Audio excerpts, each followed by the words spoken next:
All right, let's talk about Kansas. We'll start with the Kansas-Nebraska Act. We've previously talked about gaining Seattle and gaining San Francisco and gaining San Diego, those important western ports that opened up trade with Asia. Well, as we start trading more with Asia and want to trade more with Asia, there's a real desire to be able to move goods and raw materials across the country quickly. In other words, there's a desire for a transcontinental railroad. But that opens a question. Where should we build a transcontinental railroad? Southerners wanted to see a transcontinental railroad built, obviously, through the South, which is why we have that Gadsden Purchase there in southern Arizona and New Mexico. Northerners would like to see it built through Wisconsin and ending in Seattle.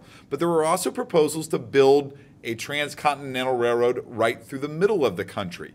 Now, a railroad through the north or a railroad through the center would result in going through Indian lands. Senator Stephen Douglas of Illinois obviously wants the railroad to end in Chicago, which is also in Illinois, and would make the railroad a big benefit to Illinois. But before we can do that, we need to convert Indian land into actual territories, which is where we get the Kansas and Nebraska Act, which would have converted all remaining lands in the Louisiana Purchase into territories. Since Douglas needed Southern support on his bill, he used popular sovereignty as to how Kansas and Nebraska would decide whether they were slave or free. Since this land was above the Missouri Compromise, Southerners had already ruled out the option of getting slavery there. But if Douglas is telling them that now they can use popular sovereignty, Southerners are going to be more supportive of it. Douglas's act, the Kansas and Nebraska Act, really reignites the debates over slavery. And it's going to have some other political effects, which we'll touch on here in a moment. It kills the Whig Party and it really weakens the Democrats. Many people were opposed to it, and some not even for reasons related to slavery. Sam Houston, the senator from Texas, a slave state, Houston opposed the bill because it went through Indian lands and they had guaranteed that land for the Indians. Nonetheless, Douglas is effective in getting the bill passed through both the House and the Senate. Now, hot on the heels of the Kansas-Nebraska Act and President Pierce's support of the Kansas-Nebraska Act, rumors leak out about the Ostend Manifesto, which was a secret plan to acquire Cuba that President Pierce and others in his administration support. Cuba obviously would have become a slave territory, and so this is another thing that really angers anti-slavery people about Franklin Pierce. Pierce's popularity is really falling. And the Kansas and Nebraska Act also leads to more defiance on the Fugitive Slave Act. Many Northerners feel like if we can ignore the Missouri Compromise, we can also ignore the Fugitive Slave Act. The most notable incidence of this is the Anthony Burns incident in Boston. In Boston, a bunch of anti-slavery people stormed a jail to free a captured slave who was going to be returned to his owner in Alabama.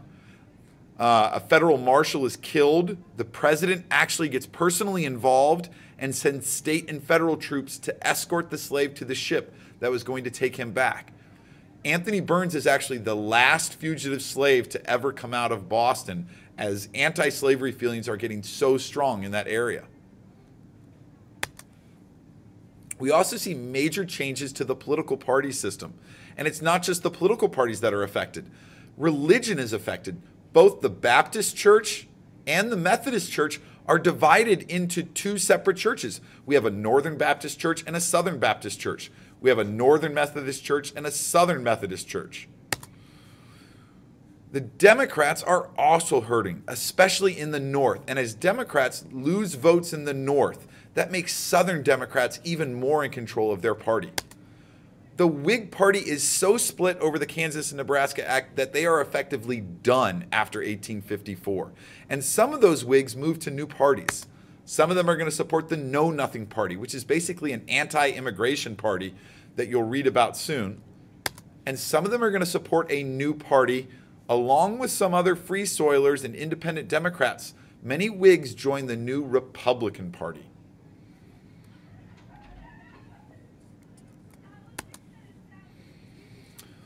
Next, let's talk about an incident known as Bleeding Kansas. Groups in the North and groups in the South sprang up to send people to Kansas to hopefully win that vote on popular sovereignty and whether it's going to be slave or free. Many of these settlers come from nearby Missouri. Not all, but some. And it's important to remember that even non-slave owners were racist at this time.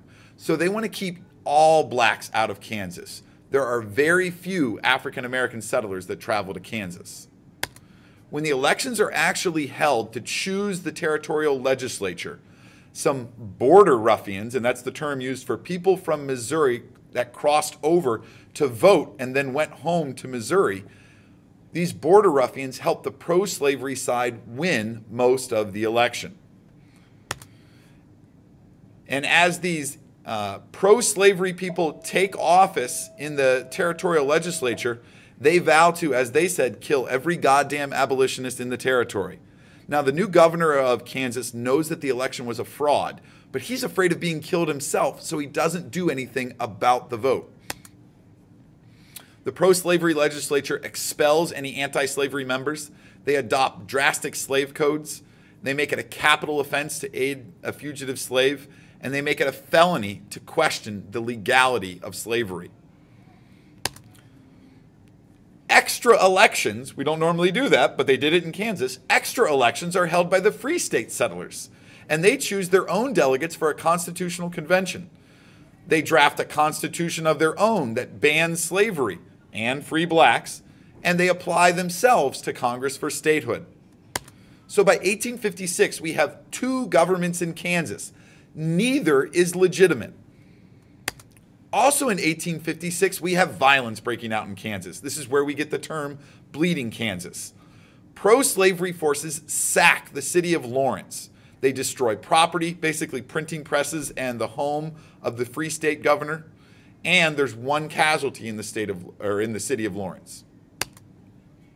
This is followed the same year by the Potawatomi Massacre, led by John Brown and some other Free State radicals, where they murdered 5 pro-slavery men with hatchets in front of their family.